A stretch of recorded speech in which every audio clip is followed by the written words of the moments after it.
Pada 4 hingga 12 Maret 2017, sebagian besar kamar hotel dan resort yang sebagian besar berada di sepanjang Pantai Geger penuh direservasi oleh rombongan Raja Salman bin Abdul Aziz Al Saud. Dan bagaimana dampaknya ke okupansi hotel di Bali secara keseluruhan telah terhubung melalui sambungan telepon dengan Ketua Perhimpunan Hotel dan Restoran Indonesia PHRI Bali Cokorda Arta Ardana Sukawati atau Pak Cok Aceh. Selamat pagi Pak Cok Aceh. Selamat pagi Mbak Joy. Ya, kemarin kunjungan Raja Salman telah berakhir dan bagaimana sepanjang stay Raja Salman di Indonesia, geliat perhotelan sepanjang liburan di Bali? Ya kebetulan kita di bulan Maret posisi kita ada di low season ya. Kita biasanya okupansi kita kalau di kawasan Nusa Dua paling sekitar 55% kalau kita ngomong kawasan. Tapi kalau kita ngomong seluruh Bali, okupansi kita sebenarnya paling hanya 30%.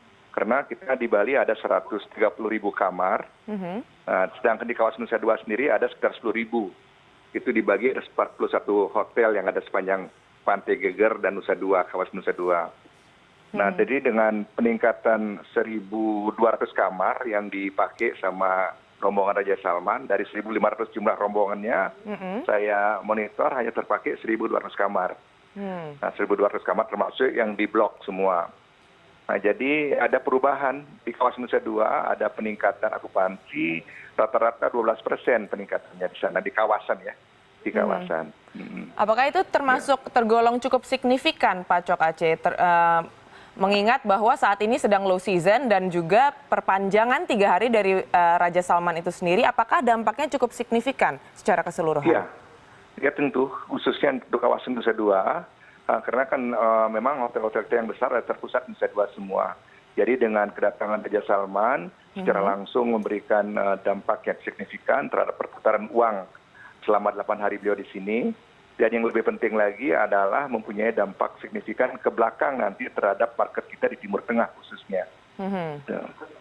Ya, jika kita lihat dari okupansi yang sebanyak 1.200 kamar itu, apakah juga mengundang okupansi lainnya secara merata? Atau hanya di hotel berbintang 5 saja, atau di sekitar Nusa Dua saja, atau merata di seluruh Bali?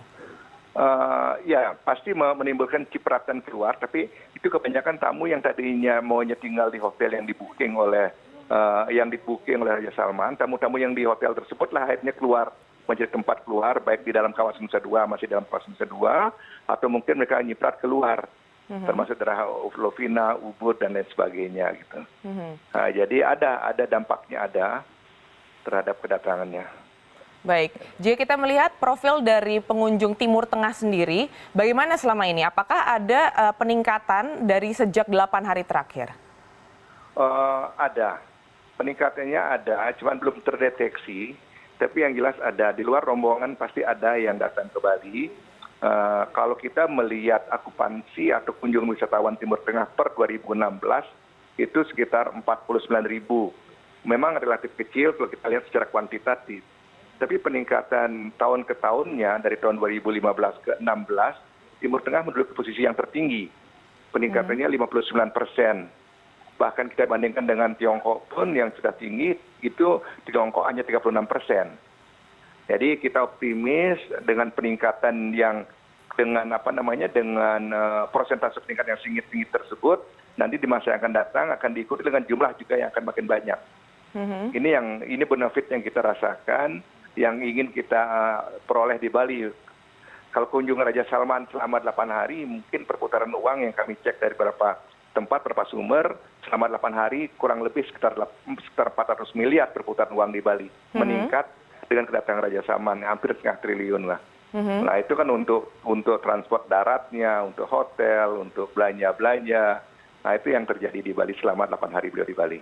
Baik, dengan 8 hari tersebut dan Raja Salman juga akhirnya pulang dengan aman, itu berarti bisa menjadi sentimen baik juga ya bagi pengunjung lainnya, karena selama 8 hari ini dari sisi keamanan pun ternyata berjalan dengan baik, Pak. Iya, betul. Walaupun ada kekhawatiran kami karena mendengar berita yang dari Malaysia, ada ancaman untuk beliau. Nanti dari pelaku pariwisata juga agak khawatir sekali juga di Bali, mudah-mudahan ya tidak terjadi apa-apa, sebab kalau sampai terjadi ini tentu akan mencoreng destinasi Bali khususnya bagi pasar Timur Tengah. Dan kami bersyukur bahwa selama 5 hari dan diperpanjang 3 hari, semua berjalan aman, masyarakat berjalan kegiatan ini sebagaimana biasa, wisatawan yang lain juga berjalan sebagaimana biasa, kecuali tempat tinggal beliau yang memang kita agak ekstra ketat pengamanannya, yang lainnya biasa.